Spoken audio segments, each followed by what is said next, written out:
TV Batuíra Portugal. Para lá do amanhã.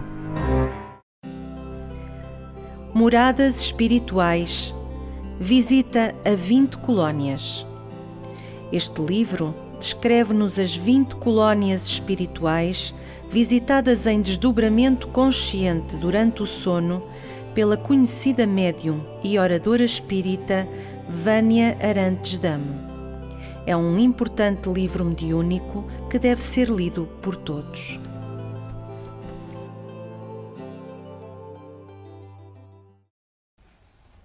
Boa tarde a todos. Sejam muito bem-vindos à nossa casa, mais uma vez. Reiterando a nossa oração,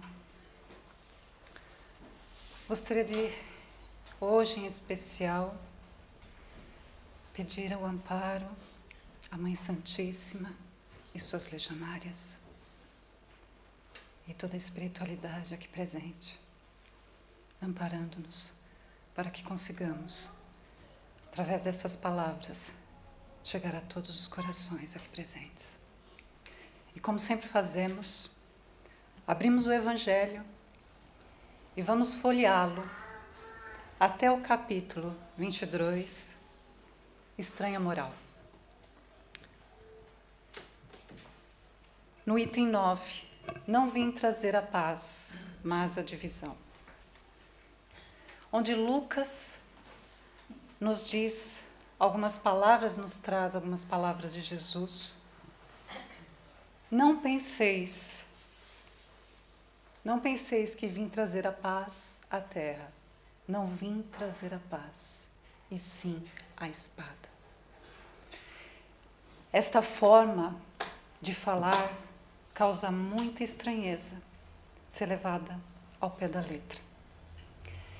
E como Jesus tinha que expressar, na sua profundidade, na sua sabedoria, de acordo com aquela cultura, aquela época, tarefa essa muito difícil.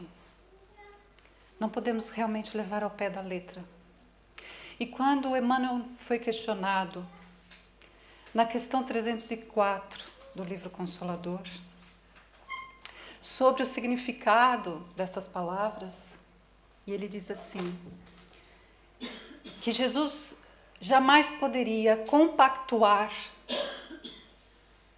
com a forma do ser humano da época, com as ideias, com os costumes da época.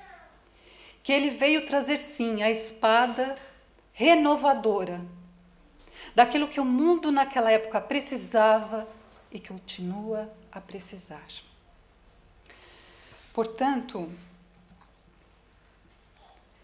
eu poderia colocar assim nessa figura que esta espada renovadora e que leva à transformação e que para isso é preciso a reforma íntima, para que nasça então a beleza do Evangelho representado nesta flor, e que para isso o que nós precisamos é a educação do espírito, a nossa reeducação. Através dos tempos, fomos coletando, adquirindo hábitos que precisam ser renovados. E o que vem de encontro a essa passagem do Evangelho, venho buscar aqui reforço no Livro dos Espíritos. Algo então um pouco mais contemporâneo, mais próximo à nossa época. Então, que na questão 728, é colocado o livro aos Espíritos, é lei da natureza a destruição? No que eles respondem, preciso é que tudo se destrua para renascer e se regenerar. E aqui sim, vemos a espada renovadora, a espada da luta contra o homem velho, contra os nossos costumes velhos, contra aquilo que Jesus falava que vinha então transformar. Os recursos que ele vinha então trazer. E aí poderiam nos dizer que a moral cristã de tão velha, já tão antiga, o que mudou no mundo? E aí podemos questionar, na verdade ela ainda não foi usada, ou foi pouco usada, ou por poucos foi usada. Por quê? Porque essa dificuldade de nós usarmos estas lições, porque elas precisam, mais do que tudo, serem sentidas do que serem impostas, refletidas, pensadas. Como Paulo de Tarso, que só no momento que ele sentiu Cristo é que ele conseguiu entender, compreender e se reerguer. Portanto, o que vamos falar hoje é sobre a comunidade educacional e o espiritismo.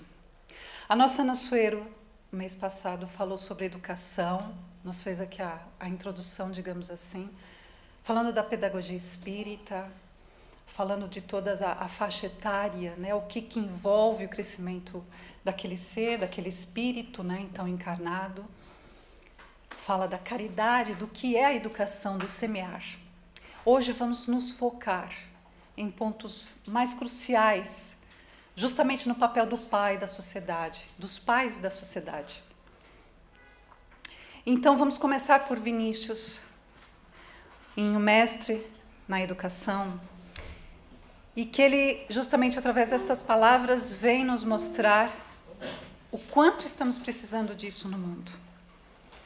Então, neste capítulo, Instrução e Educação, ele nos diz assim, que o poder intelectual só, sem integridade de caráter, podem ser mais prejudiciais que a ignorância. Isso são palavras, nesta obra, da própria Suprema Corte de Justiça em Massachusetts.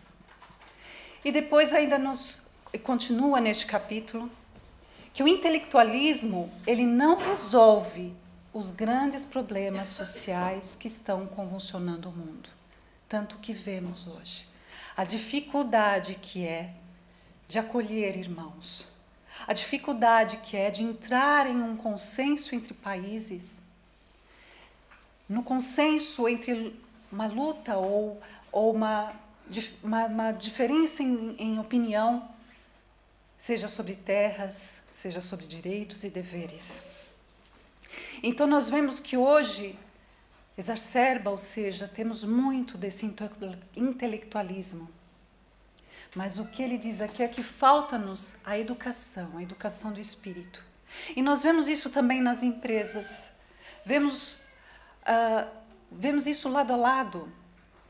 Quando um profissional, ele não é só profissional pela competência, mas também pela sua humanidade. E aí vemos nas empresas aqueles profissionais que as pessoas gostam pela sua competência, mas é tão difícil trabalhar com ele. É tão difícil trabalhar em equipa com aquele ser humano. E aí que nós vemos que só o intelectualismo, só a competência não basta. Assim como no papel dos pais, sermos pais funcionais, que nada mais é daqueles que suprem a existência, o alimento, a instrução, mas mais do que isso, precisamos falar ao coração, orientar esse coração que nos foi confiado. Essa é a tarefa mais difícil. E vemos também aqui Paulo de Tarso, ou tantos outros, que também foram tocados no âmago do seu ser, no coração, e como isso os transformou. Portanto, nós vamos falar aqui, digamos, do micro ao macrocosmo, começando pela família, passando pela escola, até a sociedade. Por quê? O que acontece dentro das famílias impacta no todo. O nosso individualismo impacta no todo, no funcionamento da sociedade. E que para isso nós precisamos de uma educação integral. Ou seja, ver o ser humano como um ser integral. Algo que já está sendo acolhido em outras áreas, como na área da saúde, através das nossas jornadas, onde tentamos abranger o ser integral, ou seja, a mente, a alma, as emoções, o corpo.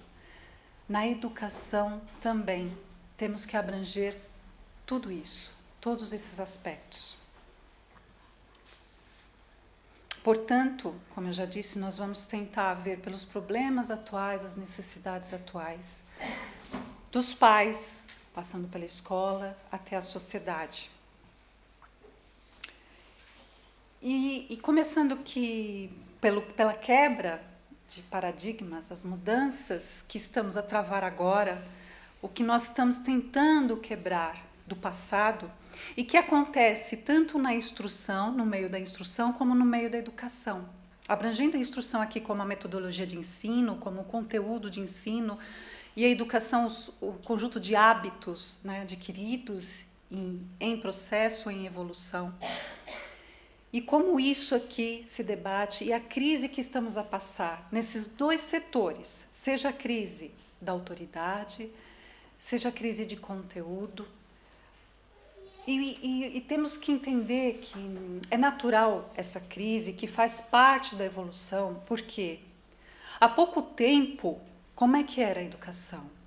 Era pela obediência cega, imposta pelos pais. E hoje estamos tentando abrir isso, tentando ainda lidar com a liberdade, com o raciocínio, com o questionamento. Por isso, ainda estamos a nos debater, né? Estamos a sair, então nos pegamos a colocar, impondo como era antigamente, e depois passando, né, da imposição para a liberdade, né, do 880, ainda tentando chegar no meio termo.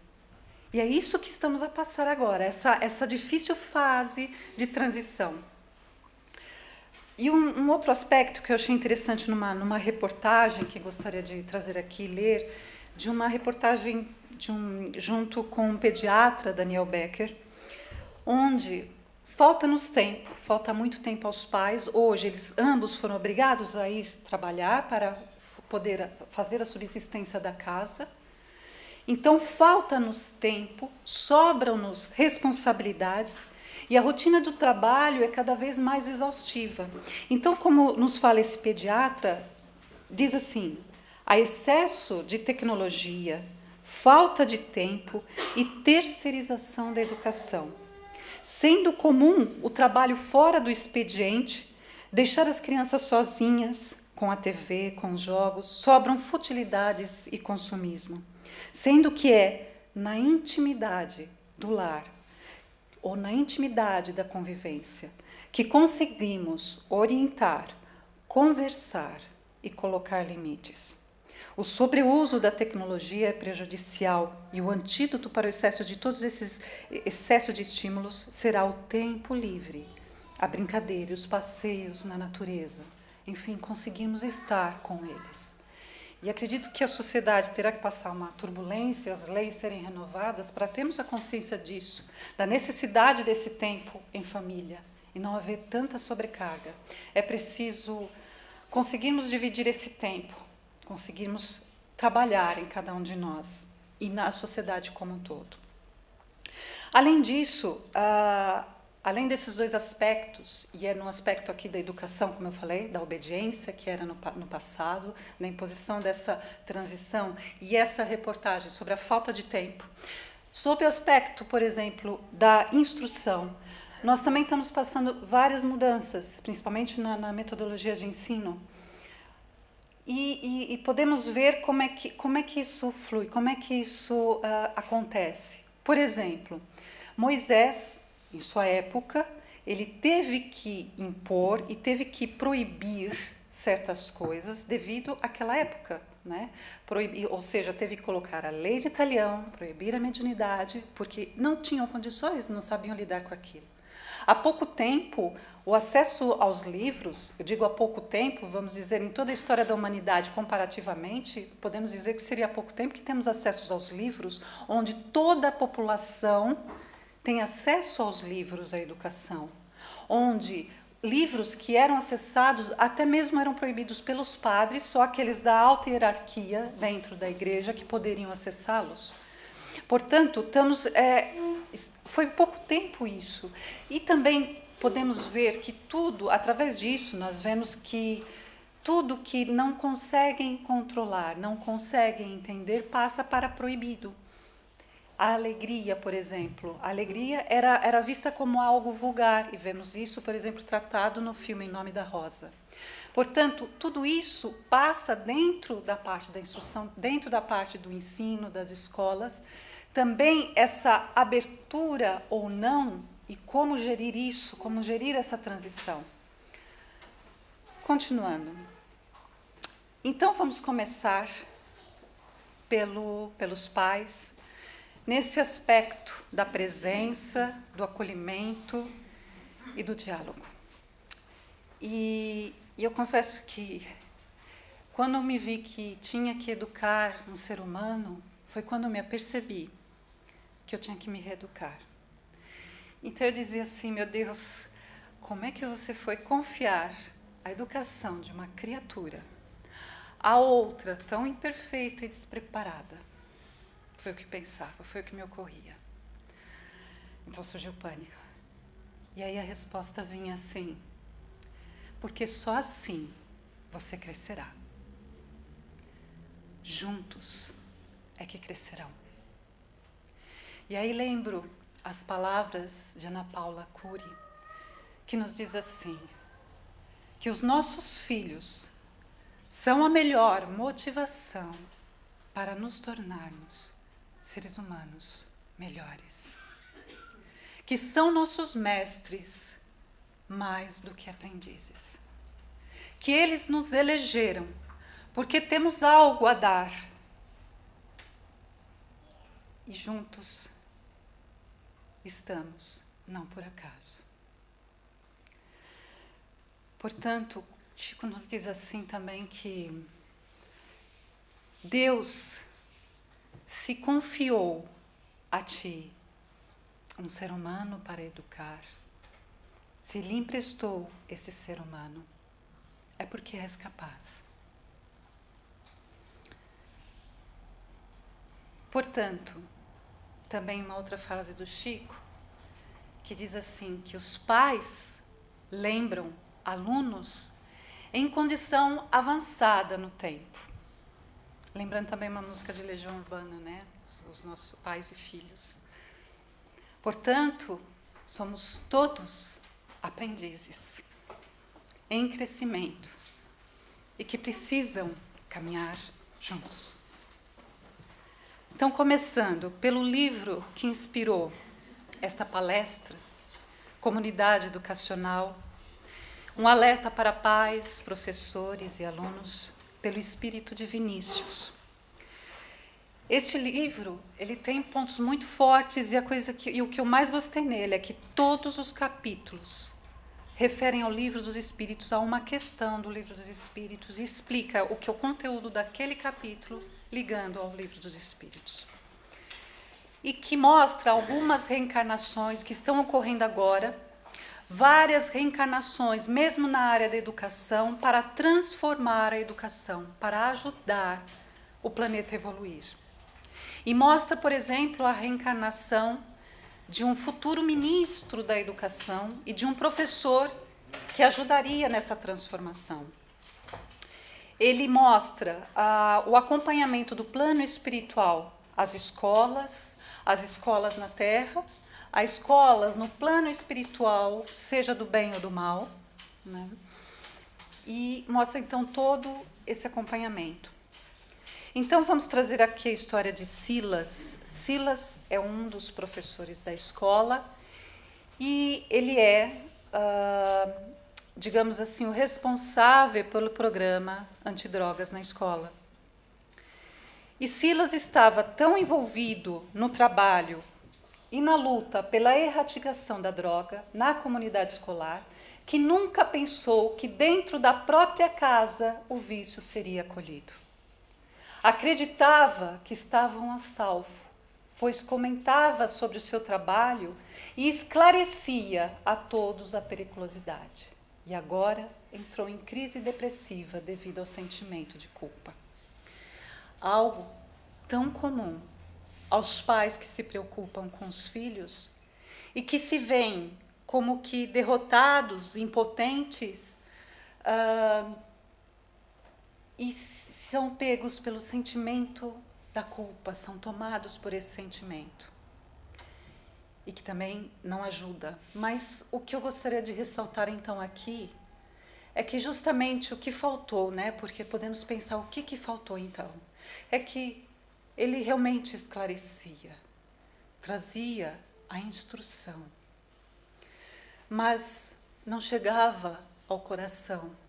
Ou seja, não adianta instruir sobre o perigo que aquilo traz, de forma biológica, de forma física. Mas qual é a origem disso no campo das emoções, no campo da alma? E o seu filho, um dos seus filhos, o Paulo, quando nasceu, foi quando a mãe desencarnou. Então ele cresceu com esse sentimento de culpa, e que era ainda mais exacerbado porque os irmãos, mesmo de uma forma indireta, traziam isso em sua face, jogavam isso em riste. Então ele sentia essa culpa e tentava, a fuga foi essa.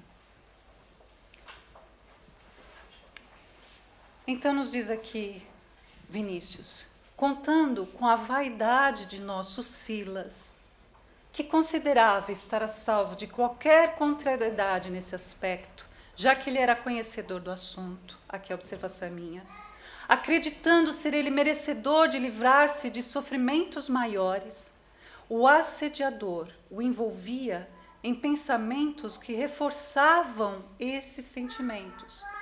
Vejam bem, o assediador, ele simplesmente reforçava um sentimento que já existia. Não foi ele que implantou aquele sentimento, ele simplesmente reforçou aquilo. E como é que ele reforçou? Emitindo pensamentos, sintonizando com então o professor, com o Silas, e dizendo assim: Deus cuida dos seus filhos. Sou importante para a minha causa e Ele me poupará desse sofrimento. Quando nós esquecemos que não é bem isso que a doutrina traz, que Deus nos mostra. Se nos confiou o filho, se nos confiou aquela família, cabe a nós cuidarmos como a prioridade, né? O cuidar da família, o cuidar do trabalho. Né? Ou seja, não se descuidar disso. Um importante alerta, creio eu aqui, para todos os que são pais ou que serão pais. Portanto, é como o nadador salvador. Se ele subestimar a força do mar, ele terá sua vida castrada. Mesmo tendo toda a técnica, ele não pode subestimar, não pode ficar invigilante naquilo que lhe foi confiado. É um pequeno exemplo que eu aqui traria. Portanto, o que nos lembra essa história que acabamos de colocar? Fazendo a ligação do Evangelho com as lições que Jesus nos apresentou, que nos trouxe. De uma forma tão simples, como que falando a crianças. Então vamos folhear e nesse capítulo 8, bem-aventurados os puros de coração. Deixai vir as criancinhas. Aqueles que nos foi confiado, né, nossos filhos, aqueles que nos são dependentes, acolhê-los. Então, nesta passagem, que venho aqui lembrar, através de Marcos, apresentaram a Jesus, então, umas criancinhas, e a fim de que ele as tocasse. E como seus discípulos repelissem com palavras rudes aqueles que as apresentavam, Jesus, vendo isso, repreendeu-os e lhes disse: Deixai vir a minhas criancinhas, não as impeçais, pois o reino dos céus é para aqueles que se lhes assemelham. E eu vos digo em verdade que todo aquele que não receber o reino de Deus como uma criança, nele não entrará. E tendo-as abraçado, abençoou-as, impondo-lhes as mãos. Ou seja, Jesus sempre mostrou em várias em várias fases, em várias histórias, a sua disponibilidade, a forma como acolhia todos, né? Como se disponibilizava, como dava do seu tempo a acolher a todos. E principalmente aqueles seres mais frágeis.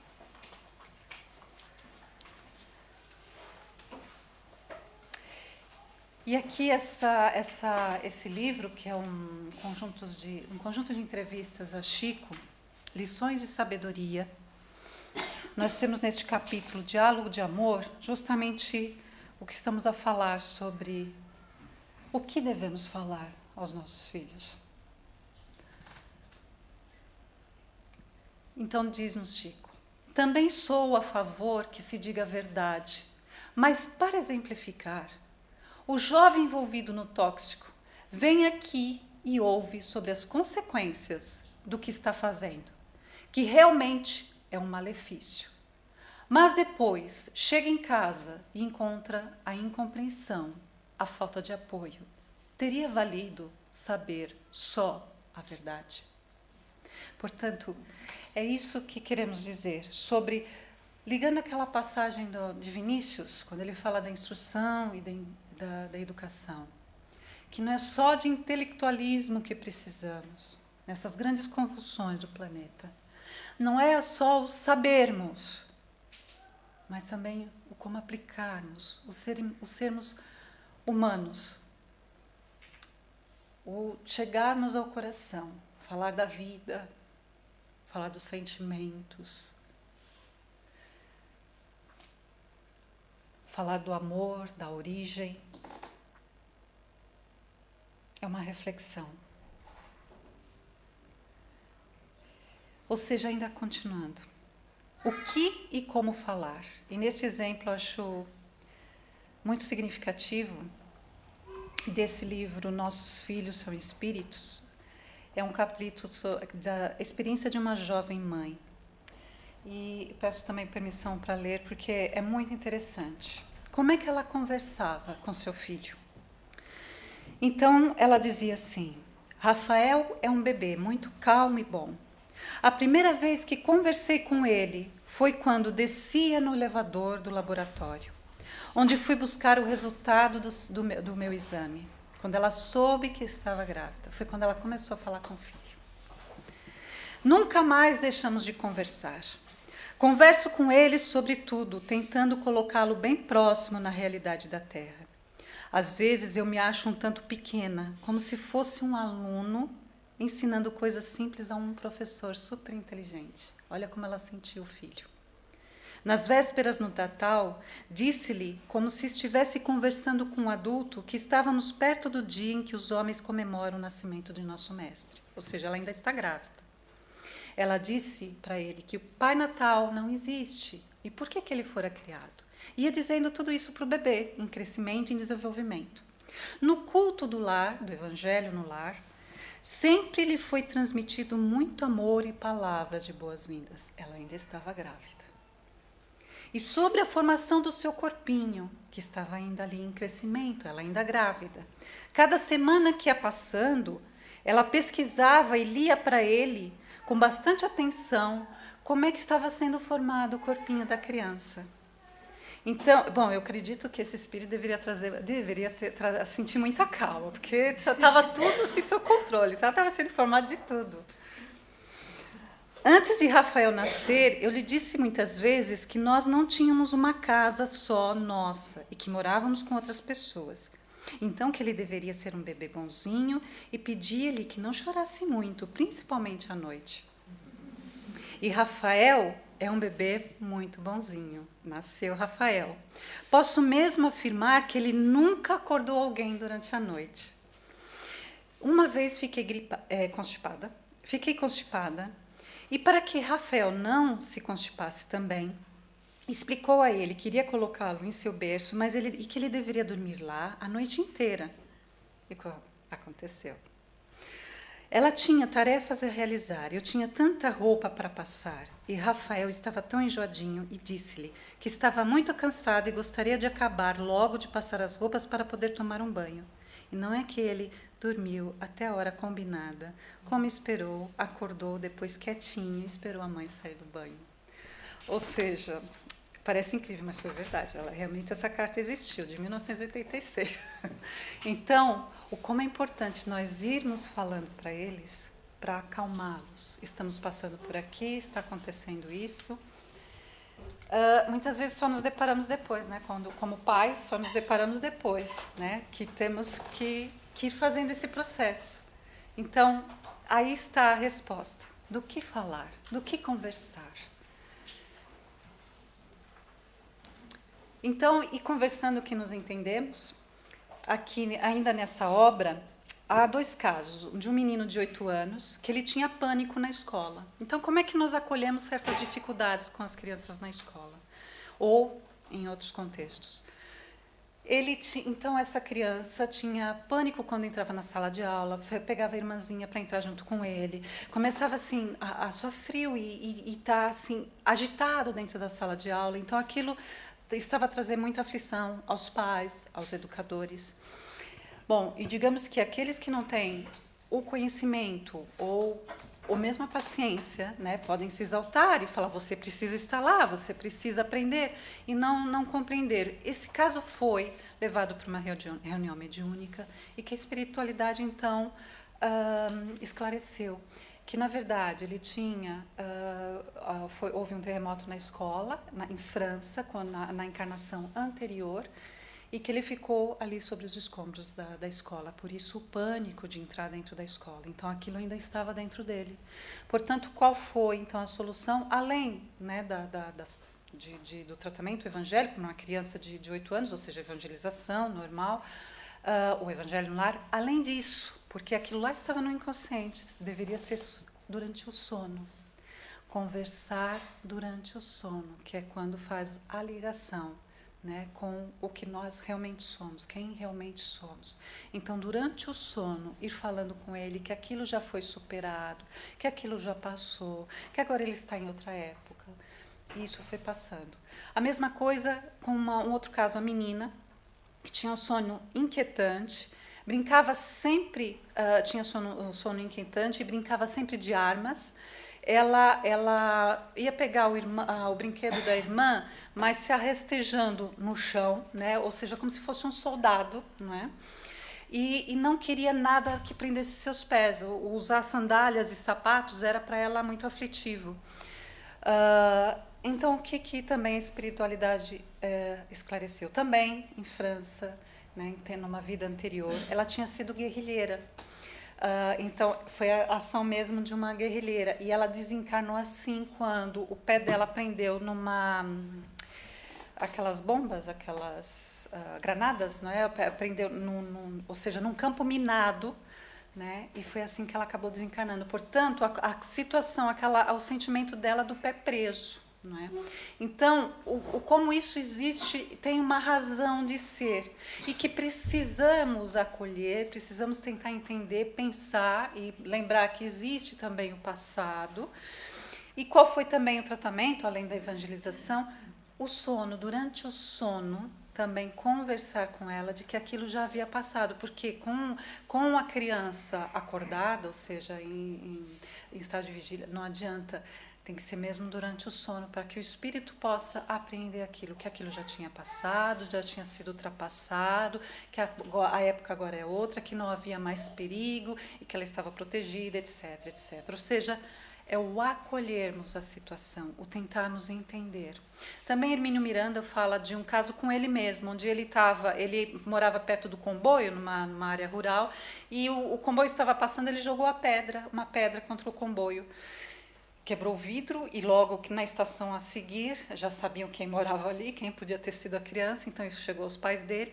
Os pais dele eram muito rígidos, colocou ele de castigo quando os comboios passavam num local assim para ver os comboios, até que um dos funcionários da estação se apercebeu que ele estava ali de castigo, se condoeu, era um jovem, e foi conversar com ele e explicou-lhe, olha, sabe que aquilo que você fez foi perigoso.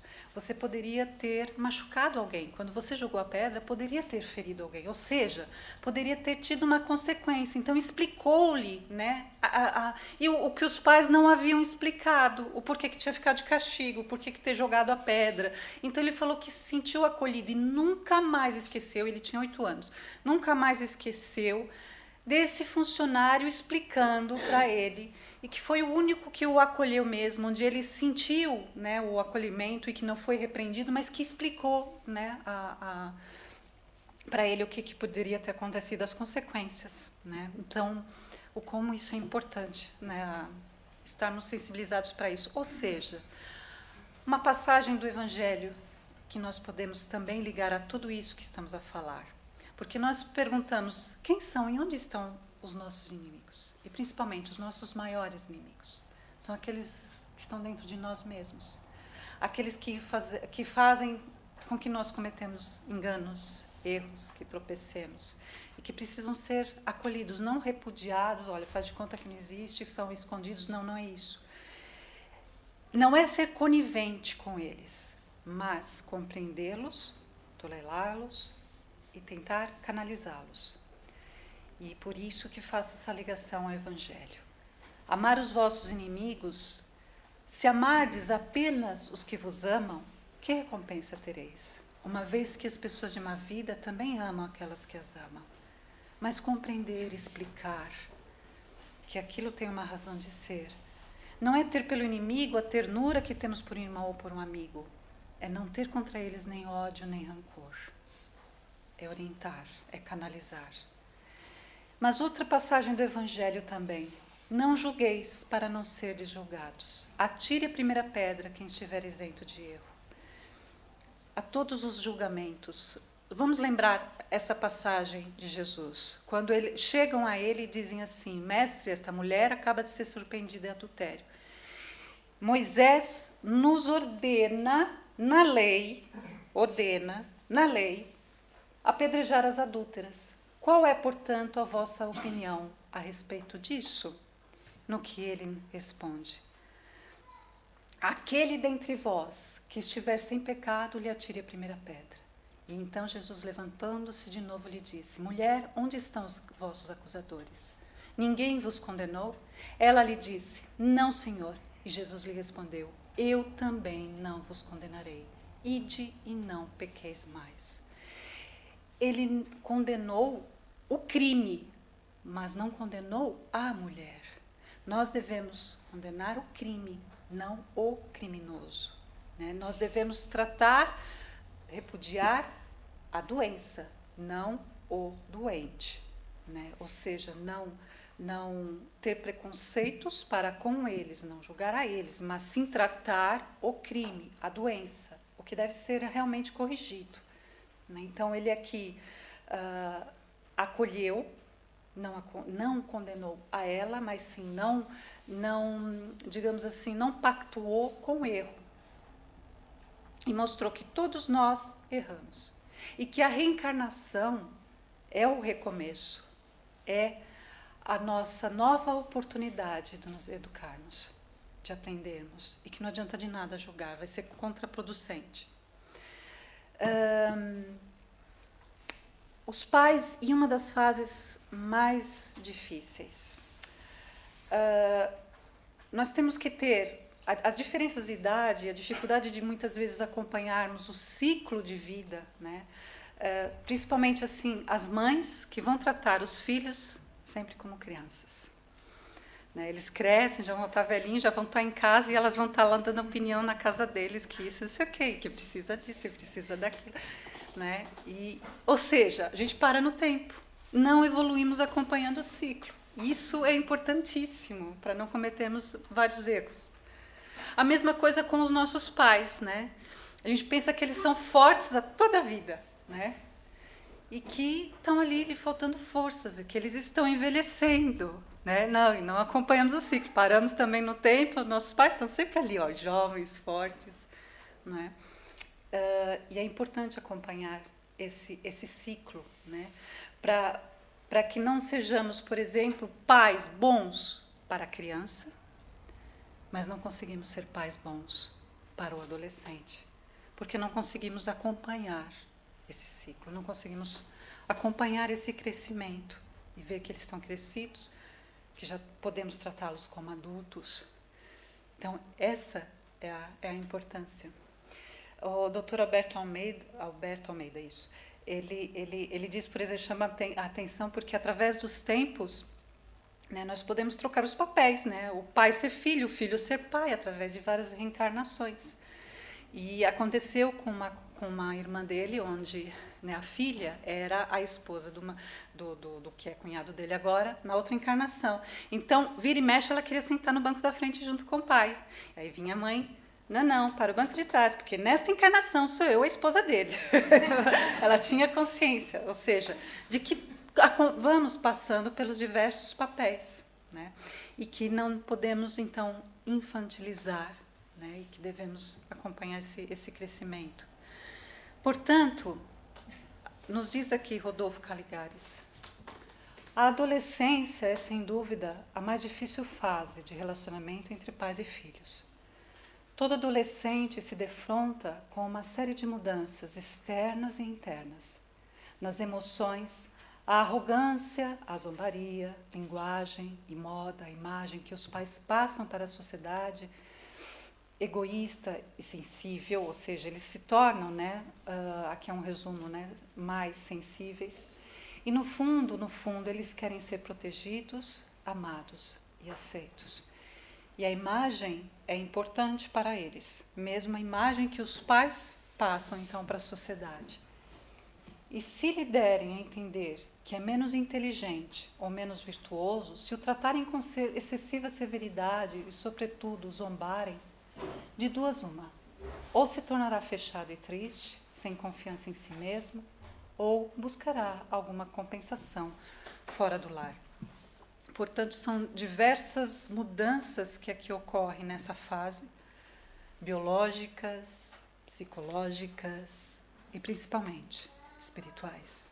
É aquele ser que agora diz, cheguei, realmente acopla e agora sim, aqui estou.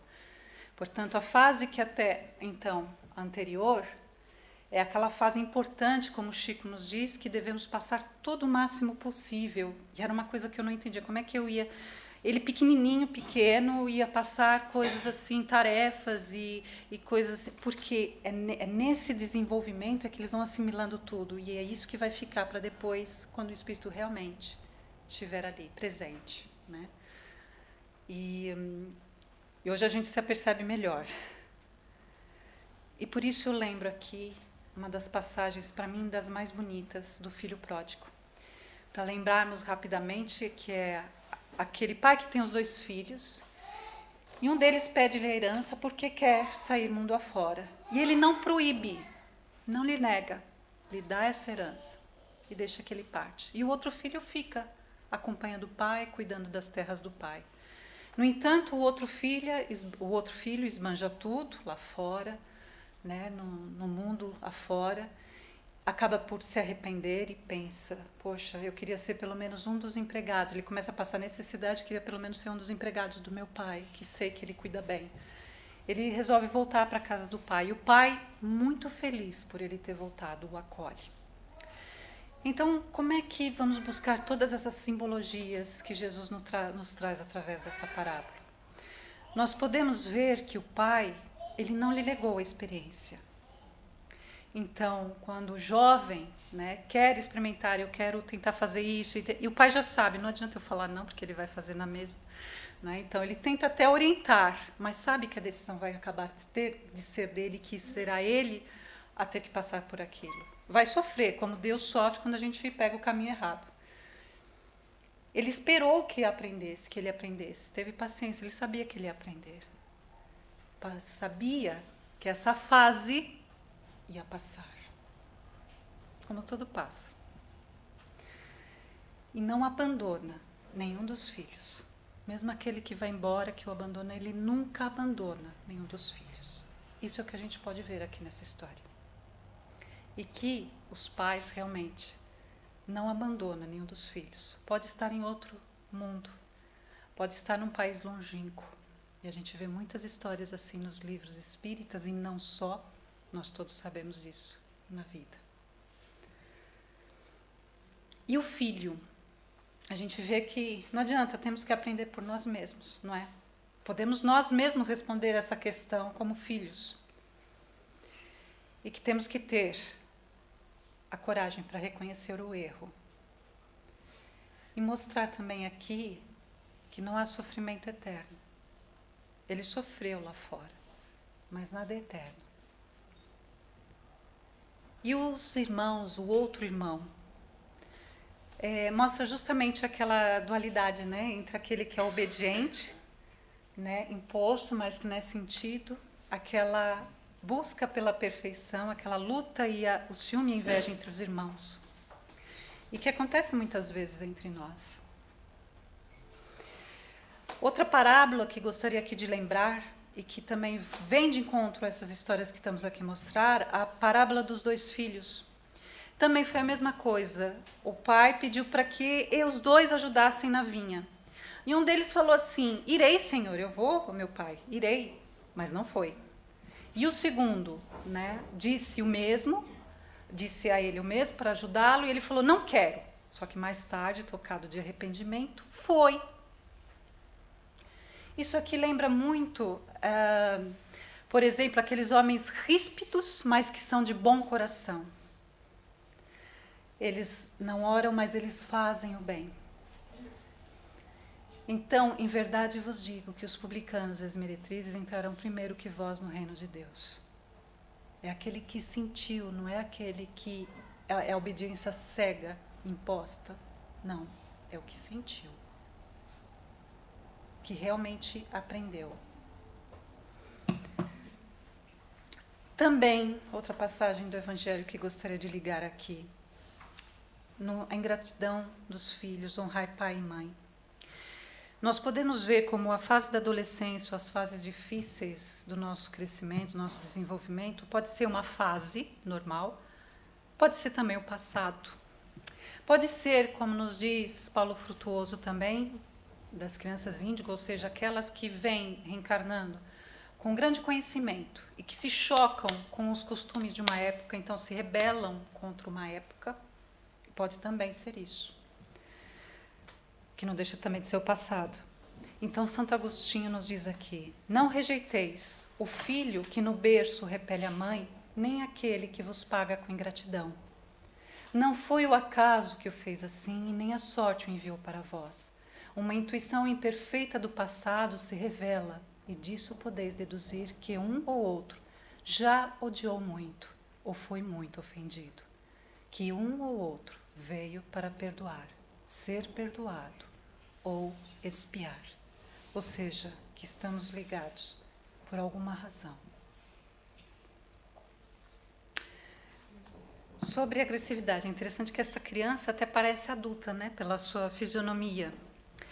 Nós já falamos de outra vez isso. Os jogos baseados em pontuação, ainda nessa obra de Vinícius, e esta baseada nos atos de violência, o infante, sem o acompanhamento de um tutor que o esclareça sobre a responsabilidade da preservação da vida, o perigo está em como essas mentes recebem estas ferramentas.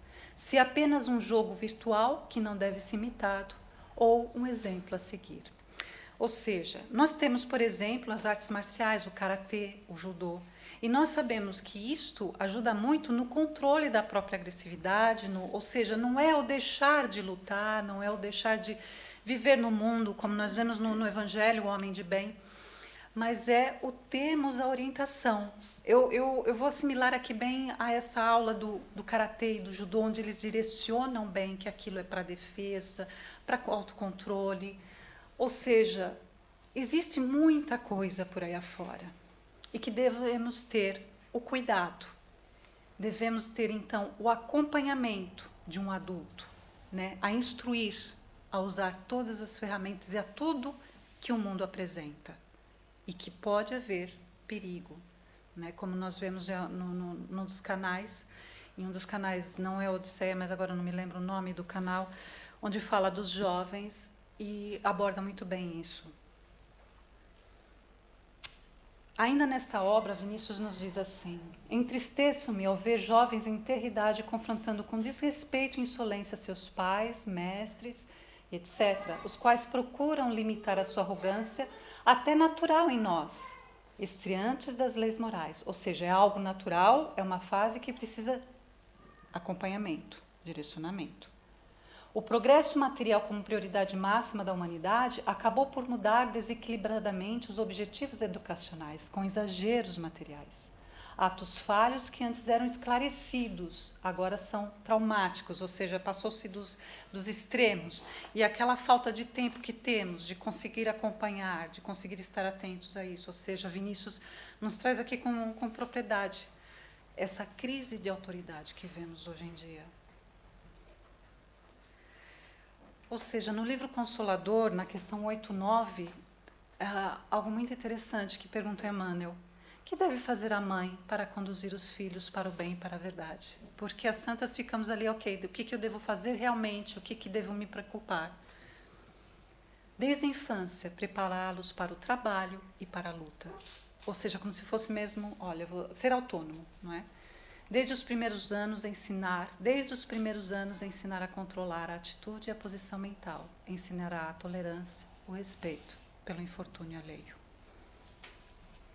E que nos ajuda muito na evangelização. Algo do Evangelho que eu ligaria aqui a esta passagem, que é oferecer a outra face, como de outra feita exemplifiquei, aquela mãe e o filho que se discutiam em alta voz até que ela entre em oração. E pela oração, o que lhe vem à mente como resposta é: você já sabe a resposta, oferece a outra face. Ou seja, no momento de discussão, não entrar na mesma sintonia, responder de outra maneira, com calma. Na questão 190 do livro Consolador, quando os filhos são rebeldes e impermeáveis a qualquer processo educativo, como os pais devem proceder? Algo bastante atual. Depois de movimentar todos os processos de amor e de energia, no trabalho de orientação educativa, sem descontinuidade da educação e do sacrifício, esperem a manifestação da providência divina. Ou seja, depois de todo o possível que foi feito, entregar nas mãos de Deus. Falando um pouco sobre a influência espiritual e o Evangelho, então, quando eles chegavam nas escolas, aqui passando para as escolas rapidamente, essa equipe espiritual que acompanhava via aqueles jovens, então, mais frágeis, irritadiços e agressivos, com uma certa excitação e ansiedade no ambiente envolvendo-os. Assim como também estavam a alimentar a diretora com pensamentos preconceituosos, tentavam envolver alguns grupos de jovens e professores mais aptos à influência. Vejam bem, aqueles que estiverem na sintonia mais aptos à influência. Então, quando nós vemos assim um conjunto de movimentação dessa maneira, e que pode ser então essa influência, e que eles aqui chamavam atenção. No Consolador, vemos de encontro a isso como os pais devem ministrar a educação doutrinária ou podem deixar de fazê-lo invocando as razões de que, em matéria de religião, apreciam mais a plena liberdade dos filhos, deixar que eles escolham. Porque o assédio, a obsessão, né, nós podemos tentar vigiar ou tentar rebater, tentar assim nos prevenir por essa defesa da oração, da evangelização, do evangelho no lar. Então, quando faz essas perguntas aqui, se a religião é importante, acho que já está respondido pelo slide anterior também. O período infantil, em sua primeira fase, é o mais importante para todas as bases educativas, ou seja, principalmente aqui. O período infantil, quando passamos toda essa informação, inclusive a religião. E os pais não podem esquecer seus deveres de orientação, a pretexto da liberdade que pode dar ensejo a graves perigos, como o do slide anterior. Já é difícil nós sabendo, nós tendo acesso ao conhecimento. Imagine quem não consegue isso. E passando para a sociedade, é interessante quando ele chama atenção aqui da nossa estrutura da sociedade nas cidades. O alvo principal desses grupos que tentam assediar serão as grandes cidades. Nas cidades menores, os conceitos familiares e sociais ainda não foram afetados de modo tão grave, e está aqui, né? Ou seja, como uma couraça, uma defesa, uma proteção. Ainda há união entre os moradores, há maior aproximação e familiaridade entre os grupos sociais. Nas cidades maiores, há o individualismo egoísta, a solidão e o medo, são largas portas à obsessão, ou seja, uma chamada de atenção a nós aqui na sociedade. Em relação às escolas no plano terrestre, Vinícius nos chama a atenção que ele visitava instalações muito bem planejadas, salas de aulas confortáveis, etc. Só que este é um dos proprietários da escola e diretor-geral, que era o que ele estava a conhecer ali naquele momento. Um espírito ganancioso e de moral duvidosa. Será advertido durante o sono sobre a gravidade das suas escolhas, caso contrário, desencarnará por aneurisma cerebral para o seu próprio benefício. Ou seja, chamando a atenção aqui agora de quem? Dos diretores, dos especialistas e dos professores. Mas ele ainda chama a atenção sobre os cursos que são ministrados. Como é que é o direcionamento moral dos cursos? Infelizmente, poucos mestres se preocupam com isso, em particular devido ao objetivo de formar intelectualmente para que tenham sucesso nas provas. Aqui, no livro do vestibular, traduzindo para nós aqui os exames nacionais, ou seja, quando a gente só fica focado naquilo, quando tem outras coisas a desenvolver, né? Por isso, o ser integral. E aqui um exemplo, estamos quase a terminar, de uma escola no plano espiritual, chamada Maria de Nazaré, onde cada aluno tem acesso a um meio tecnológico para que possa fazer registros, perguntas, onde a programação é escolhida pelo aluno e aconselhada pelos monitores, onde no final da semana eles discutem um assunto e indicam o que gostariam de aprofundar. E o professor, ele terá mais uma semana para pesquisar o tema indicado, e há outros dias com temas livres. É interessante a metodologia e que vemos acontecendo um pouco já na Terra, não é? E partindo então agora para a conclusão, vamos agora concluir, resumindo tudo. O caminho da educação e da nossa reeducação é realmente longo. Nós podemos seguir o caminho curto, sermos funcionais, né, aquela obediência imediata, incondicional, porque o caminho mais longo, que dá mais trabalho, é realmente aquele que a gente tem que, eu acho que podemos resumir aqui, o diálogo, o amor. Como? Na paciência, na compreensão, na perseverança. Ser pai e mãe é perseverar todos os dias, que um dia eles vão escutar. Eles podem ter adquirido a religião, você pode ter passado tudo o que podia a ele, e depois é entregar nas mãos de Deus. Porque tudo aquilo vai vir à tona mais tarde. Ele pode até se afastar da igreja ou da casa espírita, que seja, mas no momento que ele mais precisar, ele vai lembrar daquilo que ele aprendeu. Sabe como? Lembremos do nosso lar, aquela obra de André Luiz. Quando André Luiz estava no umbral, e quando ele precisou, ele lembrou do quê? Da oração que a mãe dele ensinou.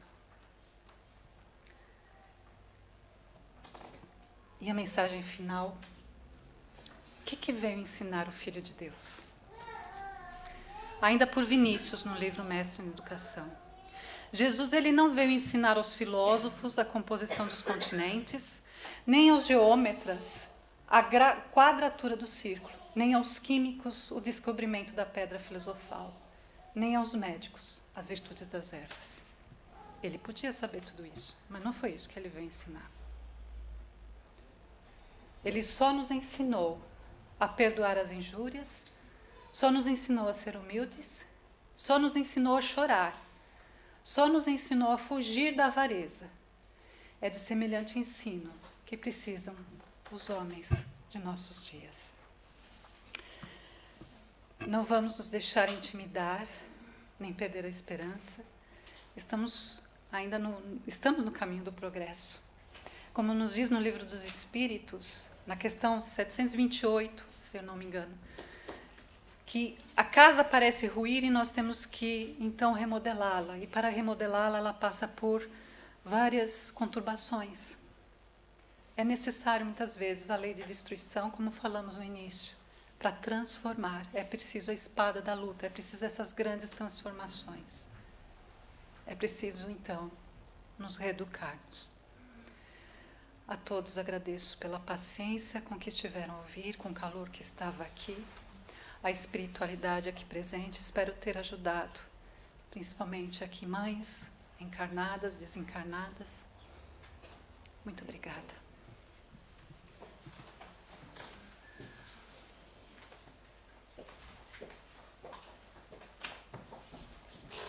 Boa tarde a todos. Obrigada.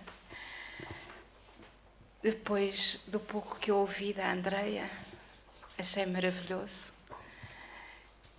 É de facto importantíssimo, em todos os momentos, principalmente nos jovens, educar e reeducar, ensinar e voltar a lembrar. Mas de facto tudo é importante na vida e temos que viver aqui como homens no meio dos homens. Mas aquilo que Jesus nos ensinou, ainda ao fim de 2017 anos, temos dificuldade em saber. Vamos tentando. E agora, vamos nos concentrar